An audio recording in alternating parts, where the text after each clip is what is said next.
pick up where we left off. So the last thing we did is we developed the equals method to compare two objects. And in this case, and in this test, we were able to realize that P1 and P2 are the same object, so it printed they are equal. So let's go back here. This was the full implementation of the products class. Okay.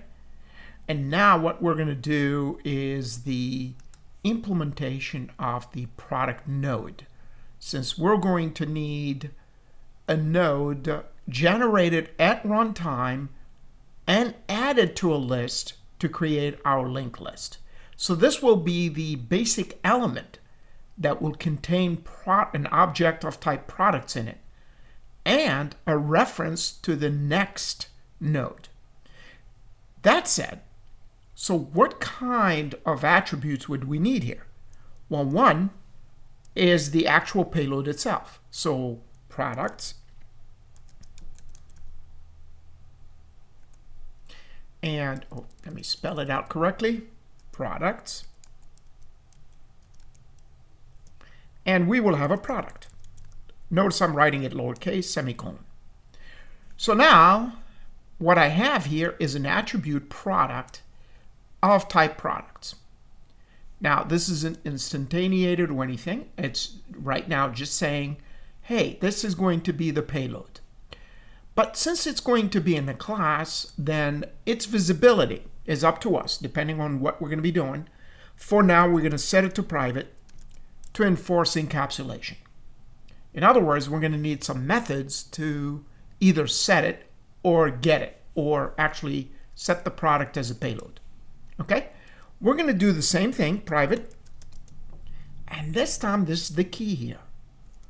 We're going to use the actual product node itself, the class itself, as our reference. And that is what will allow us to link the nodes together. So this will contain a reference, or in other words, the address of a particular product node. Okay? And that's what we're going to be using here. Okay, so now we need some constructors. We're going to look at the default constructor and an overloaded constructor. I'll have a choice on how to do these things. We're going to need some mutators. And we're going to need some accessors. All right. Let's start with the default constructor. This would be public. It will have the name of the class. And since it's a default constructor, then it will have no parameters, except we're going to have to decide what to do right here. One, product will be a null object. And let's see here. And next will also be null. So in other words, if you create a node using this default constructor, right, it will have a null product. In other words, you can say no product. However, it's pointing at, or it's referencing to a null, which means it's not necessarily pointing at another node at this stage. So this could be our starting node, the tail. Okay. Now we've done it with the default constructor. We could also do this with the overloaded constructor. But if we're going to do that, then if we want an overloaded constructor, so in that case, only next will be null, but we're going to have to set the product to some value. Right? So I'm going to have public product. So again, this here was the default constructor. So now we're going to use what we call an overloaded constructor. And it will take a couple a parameter, which will be the payload that we would need. And the way we're going to do it is we're going to say, okay, so what do we want? Well, we want products. Let me just write it down here.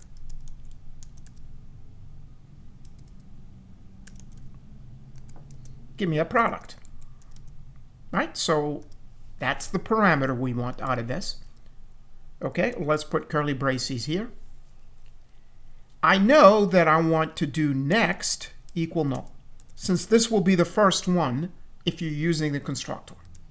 However, what are we going to do with this dot product? Right? The actual product. Well, what if we had a mutator that handles that part for us? And then we'll call it here within this overloaded constructor. Let's go ahead and in the mutator and set the product, right? So the way to do it is we're going to have to think about how is this going to set the product. Well, it will assign the product to this product right here, but at the same time, I want this method to return a reference in case I need it. Why? Because then I can use it to link as well. Right? So if I create a new node on top of the existing one, for example, or any of that, using this method, then I can, let's say we have a head that at the top of the list, we can make it equal to whatever this returns. All right, so how do we do this? So public, and here's the secret sauce here. Product node, it will return a reference to product node. Let's call it set product. And it will take a product. So product. Okay? And this is where you're going to do this dot product, which means the product that's over here as an attribute is going to be equal to this product I'm producing. So we're reassigning the reference of the past object to it. And we're going to return next. Now, this here is key. What are we returning? We're returning a reference to this node. Okay. So how are we going to set the product here? Well, we could actually just call the set product right here and put the product in it. And let's put a semicolon here, and that will take care of it. So in other words, we're going to be calling this, which will assign the product to the local product that I have here, the private data member here. Now, obviously, it's supposed to return something, and notice here I am not using the return of this method called setProduct. That's okay. I can still use it. But that's because I'm using a constructor. Right? So we're going to have to do something about this to make sure that the head of the linked list eventually is managed. So we've got another file here where we're going to be dealing with these issues. So right now, I know I'm building the mechanism for it. Okay, so all right, so we've got the mutator that allowed me to set the product. I'm trying to see here if we need another mutator here. I think we're fine. We can go ahead and do some accessors now. And so what kind of things can we get? Well, we can get the payload itself, right? So as far as the accessors are concerned, we can have public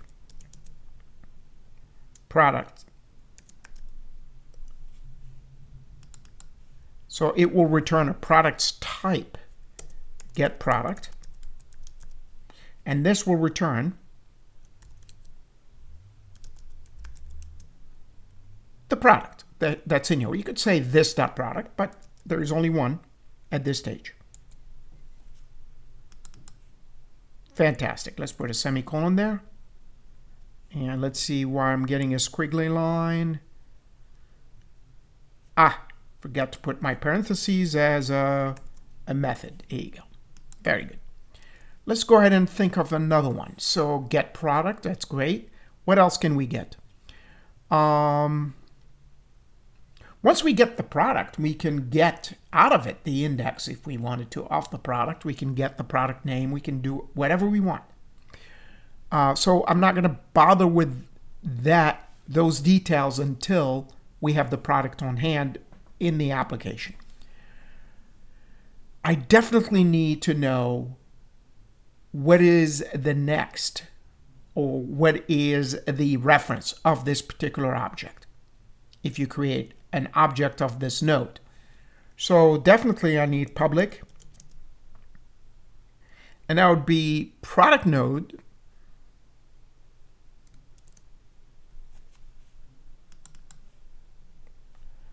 and get next. We're going to need this. And let's do a method, and this will simply return next. There you go. What else are we going to need? So we've got these two getters. I think I need one more setter. So if I am going to link, then I need to set next right here. So let's go ahead and do that. And public.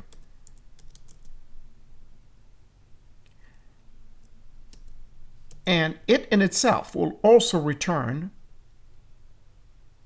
So let's go ahead and do this. Product node. And let's call it set next as a method. And what it will do a couple things. Well, one, if you're going to set next, let's supply it with next. So it would be a product node next, right? So you can give it a reference to a node, but you're going to assign it to this one. So this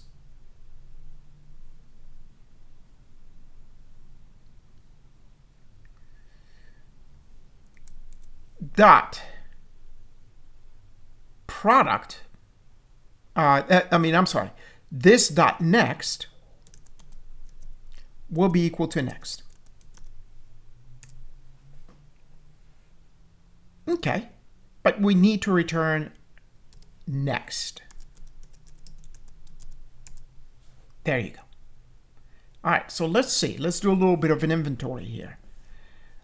We set the product. Okay, so you give it the object product. It will assign it to the local one, returns an address. Perfect, a reference. We give it next. That's great. We assign next to the present next. Great. And return the next of this object. Good. This one, let's change it to this. That's even better. This ensures that's what we're doing. And we're going to do this for set next. And you know what? We should do it also for set product. Let's go ahead and do this. Right here. So for the setters, that's what we're going to return. Okay. So now,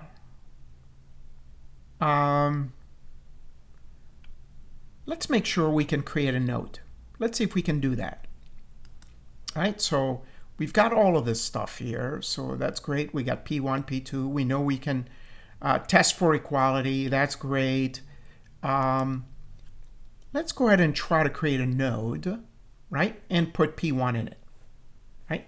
So let's do a node with nothing. And then, now this isn't a linked list, so it's not going to link. We don't have an add method yet. We don't have anything else like that. So it's just going to create a node.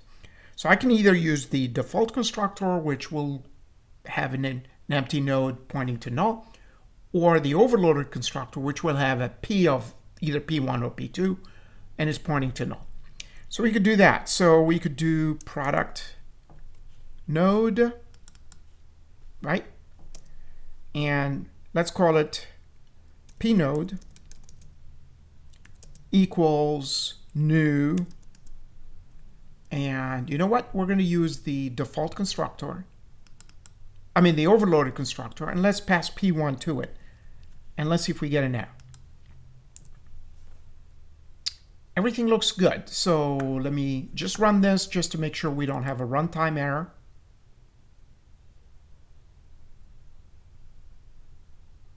Perfect. Okay. So we didn't, all the messages you're seeing here is for the previous testing. The line of concern was line 14, just making sure everything worked. And this here tells me that I've created a node called pnode that has a payload of p1, and it's pointing itself to null, right?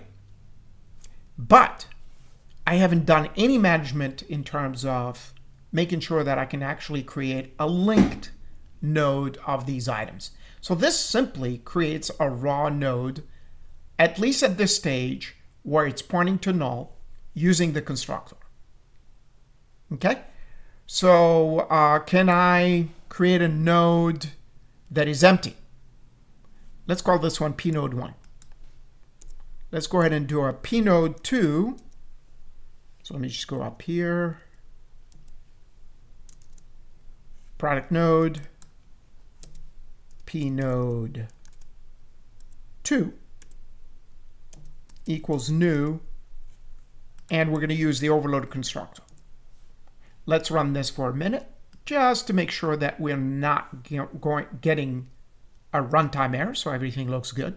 Now, pnode 2, you need one extra step. You need to assign it. You need to assign it a payload for this to work. So this is halfway. This here does all of it. So you create a node and put a payload. This here creates a node, but the payload is empty. It's null, right? So if we go over here, we're using the default constructor, which means the payload is null. So we're going to need to do set product. So we're going to use the set product method right here. So we're going to go to pnode 2 dot set product and put p2 in there, for example. And let's see if we run into any runtime errors. Everything looks good. Fantastic. So no news is good news, so we're in good shape. So now we're ready to go to our next level, where we're going to continue with the product linked list. Now I have another technique here where we can actually have an abstract class, so we can have different kinds of lists that we can extend to. We'll see what I want to do after that, so I'll have to take an executive decision on which direction I want to go. The important part here is that at least I have a working node that I could use a default constructor that has an empty payload. However, it's pointing to null, which is what's supposed to be doing. Or I could use an overloaded constructor where you could supply it with a product and it's pointing to null, right? And just let me set the order here. So let me just cut this here. Do it in the same order as the default constructor right there. So you could see that I'm setting the product and then setting the pointer to null. Okay, and these are supporting methods that I'm using here. So set product in case I want to do that. Set next, we're going to be using that eventually, right? Where we're going to be pointing at the next item. And same thing where if we want to get the product or we want to get next. So with this one here, products get product, this will return the actual product. So can we test it quickly to see if it actually works? Let's go ahead and do a system.out.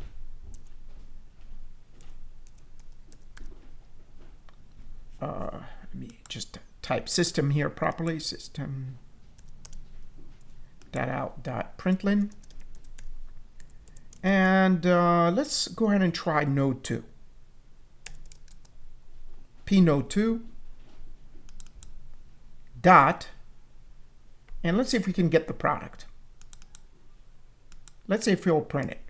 And what I'm going to do here is silence these from here to here, so it's not as noisy, right? So we don't need any of this, just to see if we're actually going to get the product. So let's go ahead and run it, and sure enough, it works just fine. So just testing things. Make sure that you test your methods for this to work. Okay, I will be putting out this code on GitHub, and I'll give the link later on. So in case I lost you anywhere, so this source code will be on GitHub. Okay, so I'll see you for the next lesson to produce an actual list that we can use in our main method. Okay, I'll see you then.